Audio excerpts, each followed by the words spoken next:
이 염주에 대해서 설명을 드리자면 제가 어릴 때 염주를 받았는데 이게 구슬이 원래 거의 다 끼워지면 23개에서 24개 정도로 사람 손목 굵기마다 좀 차이가 있어요. 네네.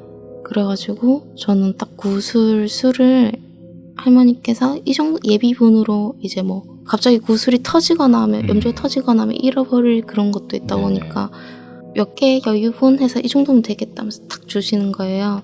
8살 때? 7살 때? 그때 초3이니까 거의 9살, 10살? 네. 10살? 그렇게 주시는 거예요. 그래서 뒤에 뭐 엄마한테 일단 설명드리고 애가 염주가 작다 싶으면 그냥 일반 실이라든지 고무줄 막 이런 걸로 해가지고 깨면 된다고. 성년이 돼서도 이제 염주를 뺐을 때 막 이상한 게 보이지도 들리지도 않으면 그때부터는 염주를 빼도 상관이 없다 이런 식으로 얘기를 하시더라고요. 안녕하세요. 저는 경남에 사는 26살 여자입니다. 저희 가족은 부모님과 오빠, 저 이렇게 4식구입니다. 오빠와 저는 자라면서 기가 세다는 말을 자주 들었고 요즘도 그런 말을 자주 듣습니다. 제가 초등학교 4학년, 오빠가 중학교 1학년 때 일입니다. 첫눈이 쌓인 어느 겨울날, 어머니께서 사주를 보신다며 저와 오빠를 데리고 무당집에 가셨습니다. 점사가 꽤 잘 맞는 곳이라며 종종 가시던 곳이었죠. 안으로 들어가니 할머니 한 분이 계셨는데 저와 오빠를 보더니 인상을 쓰시며 대뜸 이런 말씀을 하셨습니다. 안 돼! 내보내야 돼. 말하질 않잖아. 네? 누굴 내보내라고요? 둘 중에 한 분만이라도 내보내. 내가 함부로 말할 수가 없어. 그런 할머니의 말씀에 어머니는 일단 오빠를 밖으로 내보내셨습니다. 그러자 안 돼, 안 돼. 나는 못 봐줘. 쟤네는 말할 수 있는 게 없어. 다른 걸 물어봐. 엄마는 속으로 아이들이 아직 어려서 점사를 볼 수 없나 보다 생각하셨고 곧 이사갈 집터를 봐달라고 하셨습니다. 그런데 이분도 내보내야 돼. 그렇게 저를 보며 존댓말을 하시는 겁니다. 저는 나보다 한참 어른이신 할머니께서 대체 내게 왜 존댓말을 하시는지 이상하게 생각을 했습니다. 결국 저는 오빠와 함께 밖에 앉아서 어머니를 기다렸죠. 그런데 무당집 입구에 부연 안개처럼 보이는 것이 뭉실뭉실 끼어 있더군요. 다른 곳은 없었고 유독 입구 쪽이 그렇게 보였습니다.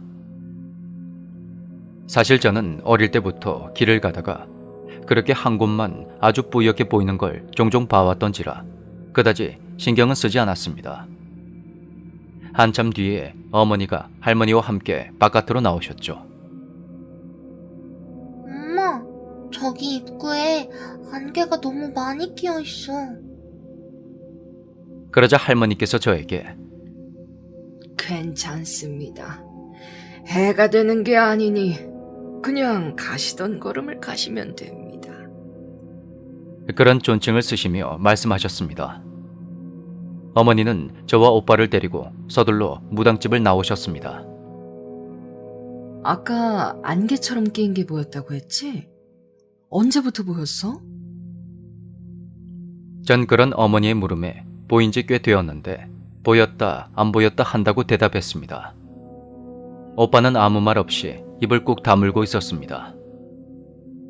어머니 손을 잡고 도로가로 나와서 택시를 타려고 서 있는데 오빠가 제게 말했습니다. 너 그런 거 보인다고 함부로 말하고 다니지 마라. 그리고 안개가 보여도 안 보이는 척 지나가라. 그때까지도 저는 그 말의 뜻을 이해하지 못했습니다. 그때 너무 어렸던 저는 귀신의 존재를 믿지 않았고 오빠가 장난삼아 하는 귀신 이야기가 무서워서 곧잘 울던 아이였으니 말이죠. 그날 저녁 집으로 돌아온 저는 우연히 부모님이 하시는 이야기를 듣게 되었습니다. 아이들이 기가 세서 점을 봐줄 수 없다고 혼났어요. 누가? 둘 다요. 근데 석이는 점점 기가 정상인으로 돌아가는데 민영이가 기가 너무 세대요. 조금만 더 셌으면 그릇이 되어야 하니만이. 아이에게 염주 하나 맞춰서 채워놔야 한다고 하는 거예요. 누군가를 담을 수 있는 제대로 된 그릇도 아니고 뒤에 있는 게 보호를 못 해준다고 해요. 그냥 곁에 머물러서 아래 것들이 아이에게 붙지 못하도록 경고만 하는 정도지 계속 머물러 있지도 않아서 아래 것들이 아이를 탐낸대요. 그게 대체 무슨 말이야? 그래서 집은 이사해도 된다나? 아니요. 거기 가면 안 된다고 하는데 어쩌죠? 벌써 이사 날짜도 다 잡혔는데. 별 수 있나? 그냥 재미로 봐라. 어떻게 그런 걸 다 믿고 사노? 대충 이런 이야기였습니다. 그로부터 한 달 뒤 우리는 신도시에 있는 아파트로 이사를 갔습니다. 저는 새 집에서 가족들과 함께 짜장면을 먹고 대충 정리된 안방에서 낮잠을 잤습니다. 그렇게 얼마나 잤을까? 갑자기 번뜩 눈이 떠지더군요. 엄마를 찾았는데 순간 몸이 움직이지 않는 겁니다. 전 이게 말로만 듣던 가위라는 건가 하는 생각이 들었고, 그러자 오빠가 자주 해줬던 귀신 이야기가 떠오르며 슬슬 겁이 나기 시작했습니다. 저는 가위에 눌렸을 때는 그냥 다시 자고 일어나면 불린다는 오빠의 말이 생각이 났죠. 저는 눈을 뜨고 천장을 멀뚱멀뚱 바라봤습니다. 그런데 다시 잠이 들려는 순간 어떤 남자와 여자의 목소리가 들리는 겁니다. 어디 갔어? 어디 갔냐고? 지금 며칠째야? 아직 안 왔어요. 아직 저희도 모르겠어요. 그러더니 여자아이들이 우는 소리가 들리며 남자의 언성이 점점 높아졌습니다. 살려주세요. 제발 살려주세요. 살려주세요. 살려주세요. 더 이상 못 참아! 그렇게 아이들이 우는 소리가 계속 들려왔고 전 이웃집에서 싸움이라도 하나보다 하고 눈을 감았습니다. 다시 얼마나 잤을까? 눈을 떠보니 오빠 말대로 가위가 풀려 있더군요.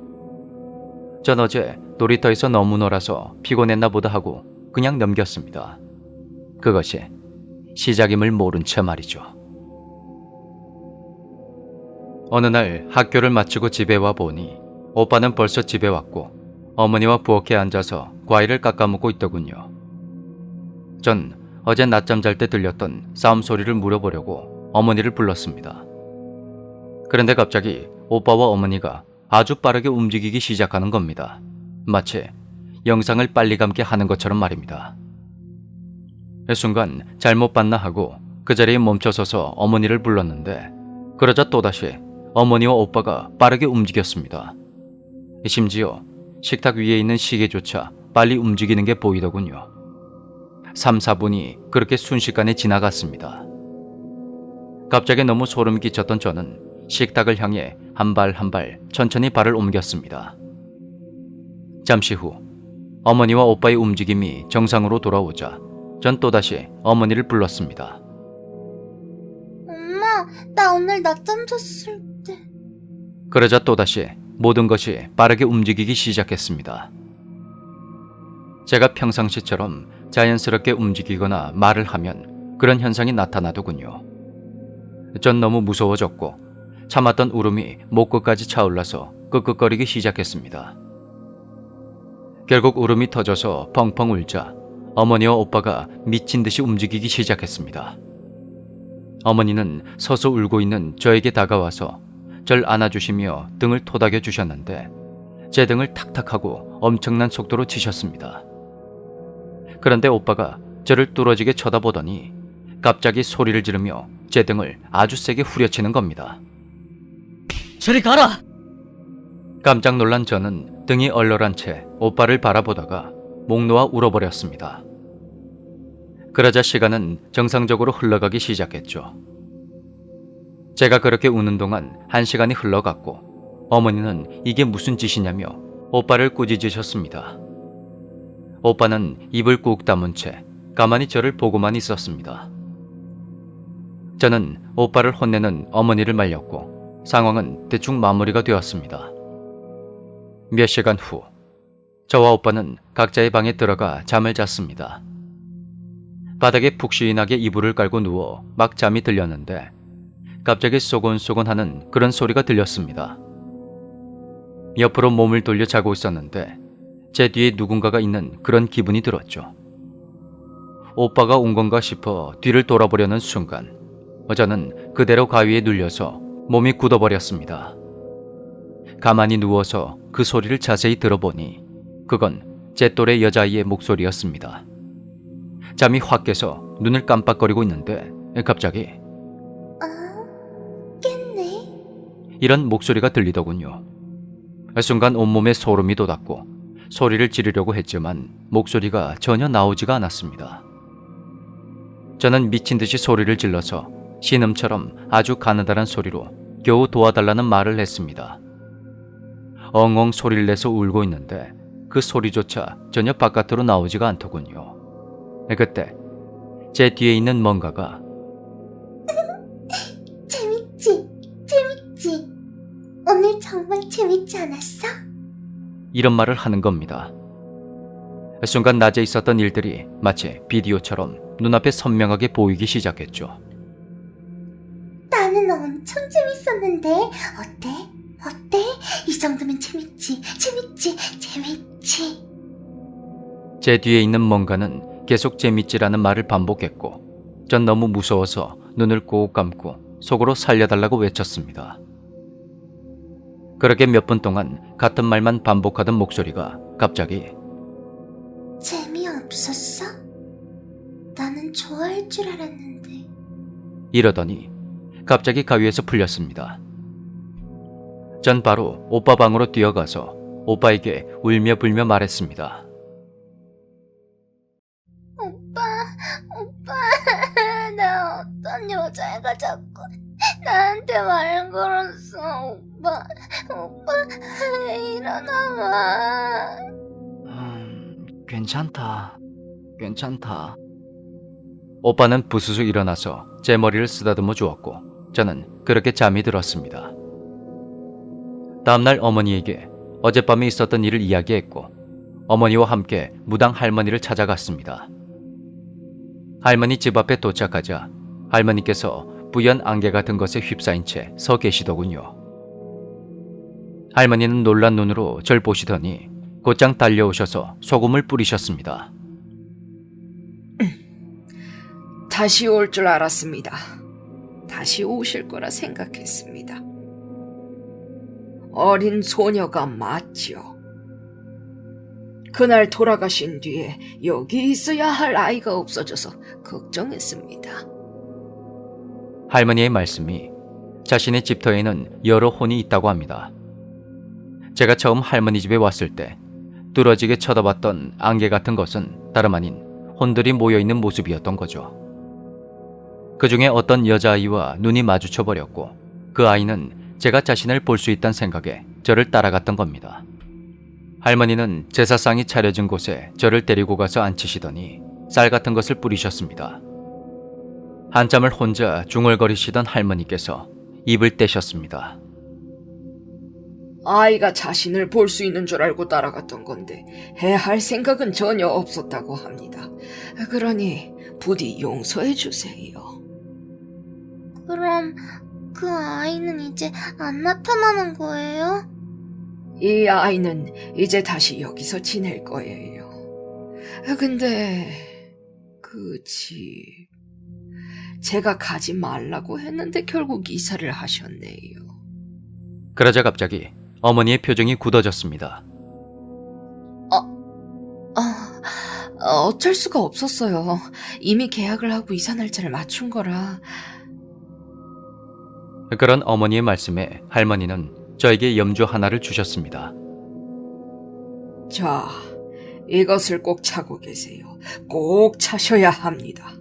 지금 그 집은 집안 사람과는 전혀 맞지 않는 집입니다. 최대한 빨리 집을 구해서 나가세요. 이 염주는 비정상적인 그릇을 절제하는 데 쓰이는 것이라 도움이 될 겁니다. 후에 성인이 돼서 혹여나 염주를 뺐을 때 부연 연기 같은 게 보이지 않으면 그때부터 빼도 되지만 그 전까진 절대로 빼지 마세요. 할머니는 제 손에 염주와 염주 구슬을 꼭 쥐어주셨습니다. 보통 사람에겐 저마다 그릇이 하나 있는데 그 그릇에는 혼이 하나씩 따라다닌다고 합니다.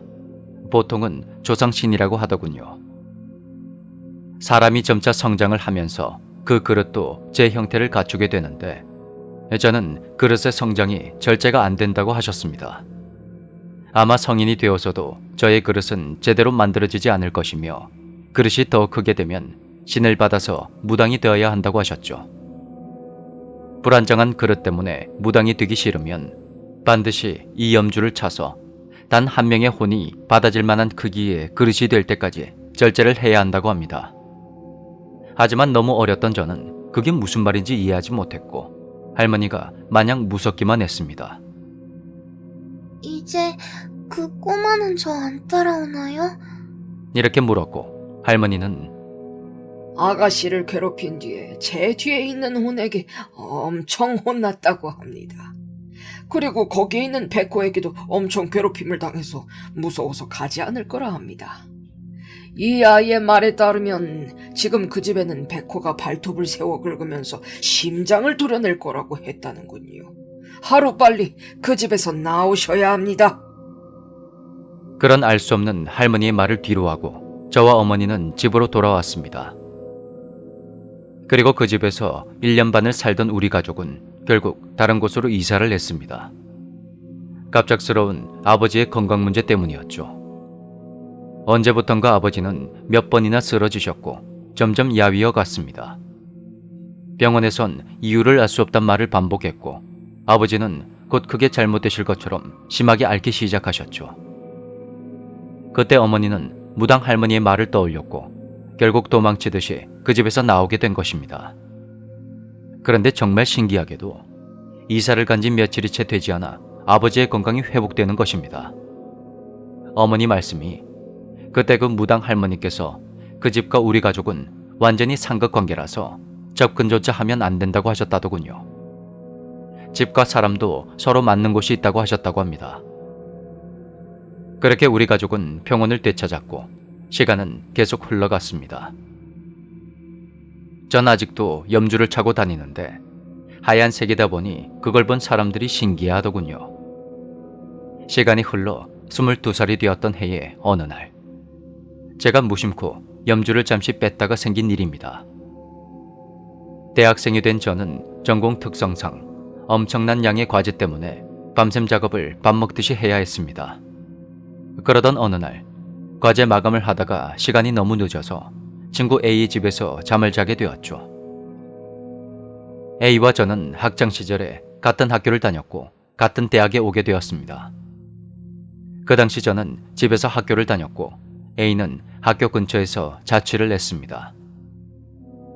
4일 밤을 새고 좀비처럼 기어들어와서 A와 함께 누웠습니다. 야, 왔으면 좀 씻고 자. 아, 몰라. 피곤하고 귀찮아 죽겠어. 근데 원룸 엄청 넓고 좋네. 그치?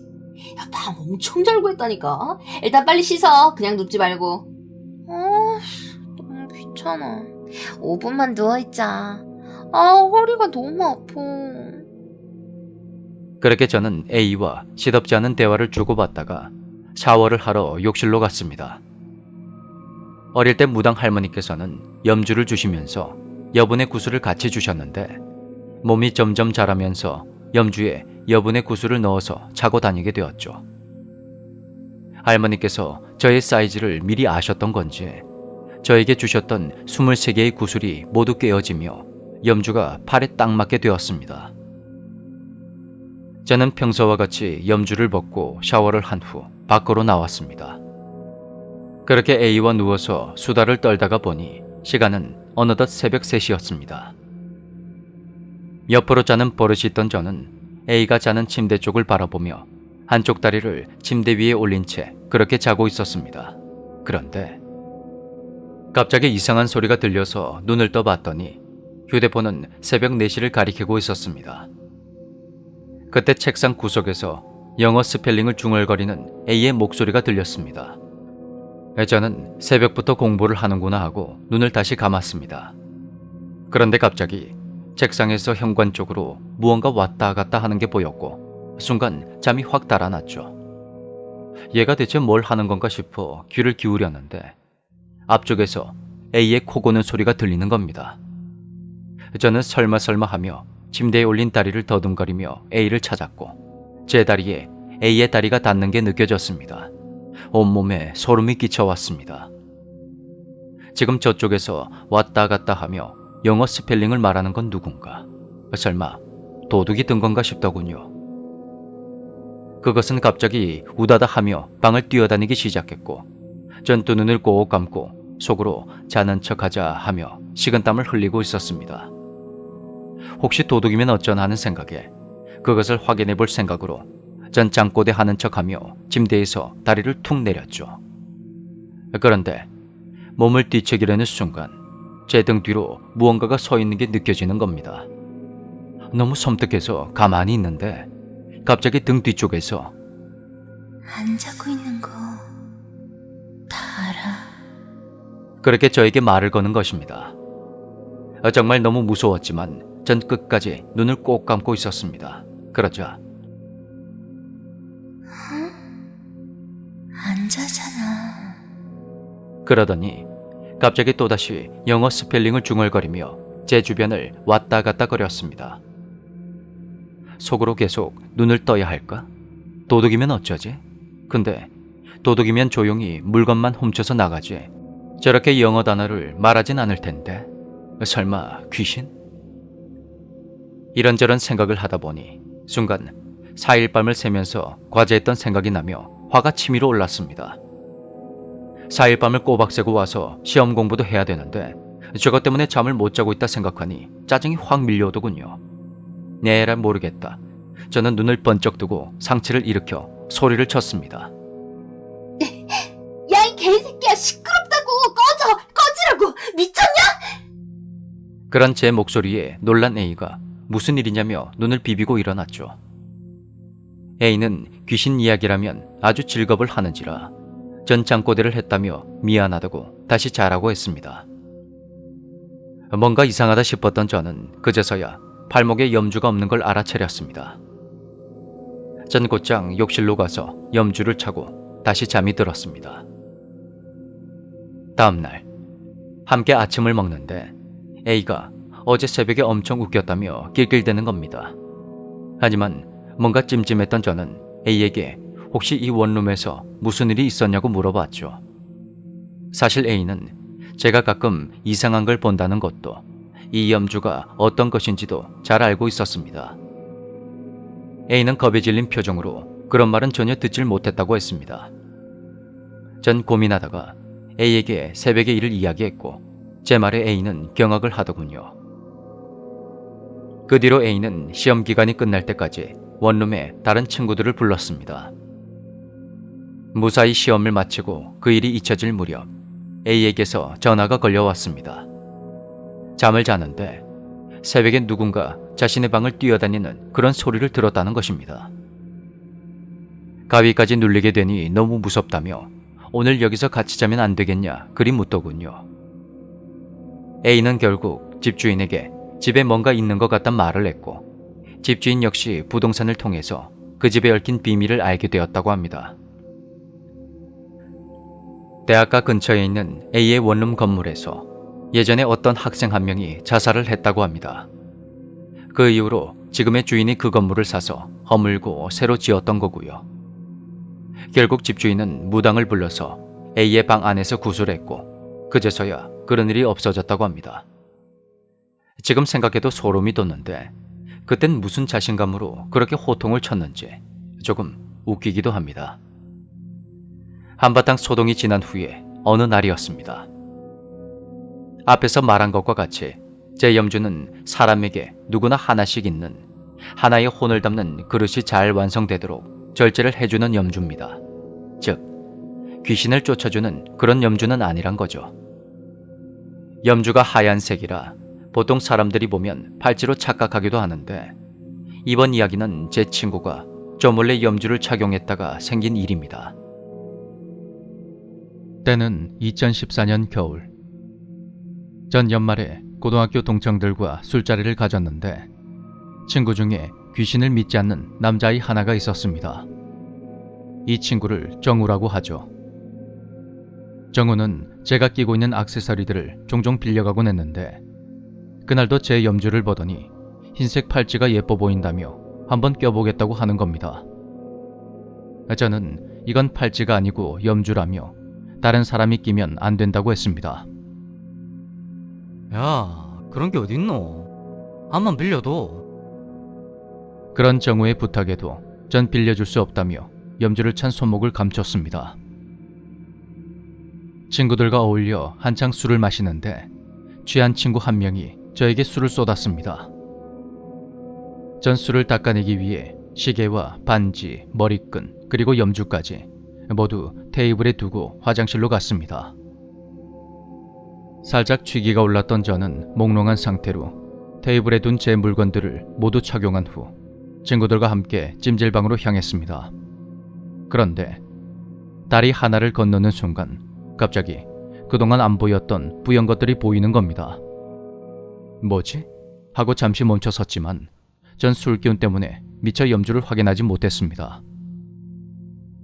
뿌옇게 모여있는 것들이 영혼일지도 모른다는 생각에 겁이 난 저는 서둘러 걸음을 옮겼습니다. 그런데 그때 뒤에서 정우가 소리를 지르면서 양팔을 마구 휘젓고 있는 겁니다. 뒤를 돌아보니 정우의 주변으로만 뿌연 안개가 비정상적으로 짙게 모여있는 게 보였습니다. 전 설마 하고 손에 낀 장갑을 벗은 후 패딩을 걷어봤습니다. 그런데 아니나 다를까 손목에 있어야 할 염주가 보이지 않았습니다. 설마 정우가 내 염주를 가지고 있나? 제가 정우에게 다가가자 짙은 안개가 흐릿하게 사라졌고 정우 앞으로 가자 정우는 또다시 소리를 지르면서 양손으로 머리를 감싸주고 몸을 웅크렸습니다. 급한 마음에 정우의 팔을 잡았는데 친구들이 와서 저를 말리더군요. 야, 민영아, 왜 그래? 왜? 갑자기 얘한테 왜 그래? 얘는 또 왜 이런데? 야, 내 염주가 없어. 내 염주! 아마 정우가 끼고 있는 것 같아. 야, 민영아, 정우가 네 염주 차고 있는 거 아니야? 그런 것 같아. 지금 얘 팔에 염주 있는지 봐야 돼. 이거 좀 놔봐! 그렇게 A가 나서서 저를 말리는 친구들을 떼어놨고 정우의 오른쪽 팔에 제 염주가 있었습니다. 전 정우의 손목에서 염주를 빼내어 바로 제 팔에 찼습니다. 그러자 정우가 갑자기 절 껴안더니 펑펑 우는 겁니다. 사실 저는 그때까지만 해도 다른 사람이 제 염주를 차게 되면 어떤 일이 벌어지는지 알지 못했습니다. 다른 누군가가 제 염주를 찬 것은 그때가 처음이었기 때문에 저 역시 너무 당황했습니다. 전 정신을 차리고 나를 보고 말을 하라며 정우를 흔들었습니다. 그러자 정우가 죄송합니다. 다시는 안 낄게요. 진짜 다시는 안 낄게요. 진짜 죄송합니다. 그렇게 떨리는 목소리로 말했습니다. 정우는 제가 아닌 제 머리 위에 허공을 보는 듯 했습니다. 정우를 마구 흔들고 나서야 정우는 아무 말 없이 바닥만 쳐다보더군요. 우린 추위를 피하기 위해 정우를 데리고 서둘러 근처 찜질방으로 갔습니다. 모두 모여 앉은 우리는 정우의 이야기를 들을 수가 있었습니다.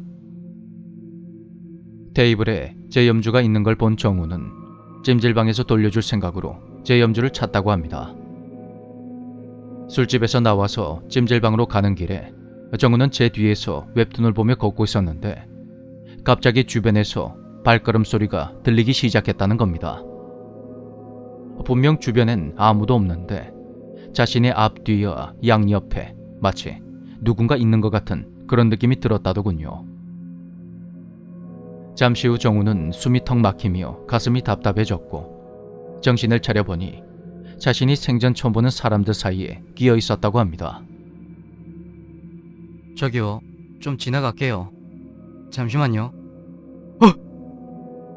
그렇게 비켜달라고 말하는 순간 수많은 사람들이 일제히 정우 쪽을 쳐다봤는데 모두 눈이 새까맣게 파여 있었다는 겁니다. 정우는 귀신을 믿지 않았지만 그 순간 이건 사람이 아니라는 걸 직감하게 됩니다. 정우가 겁에 질려 소리를 지르자 앞서가던 우리 일행이 뒤를 돌아본 건데 제 옆에 누군가가 있었다고 합니다. 키가 3m는 돼 보였다. 점점 내 앞으로 다가왔는데 길게 긴 수염에 갑옷 차림의 남자였다. 양쪽 허리에는 긴 칼집 같은 게 달려 있었는데 꼭 사극에서 보던 장군 포스더라고. 그 남자가 칼집을 꼭 쥐더마 눈이 훅 파인 사람들 향해서 썩 꺼지지 못하겠느냐 이 잡것들아. 그렇게 호통치면서 위협을 하는 기라. 그러더니 갑자기 내한테 와서는 칼집을 어깨 위에 턱 올리고 그대로 누르는 기라. 지금 네 놈이 들고 있는 것이 뭔지를 아는 게냐? 그렇게 으름장을 놓으면서 말이지.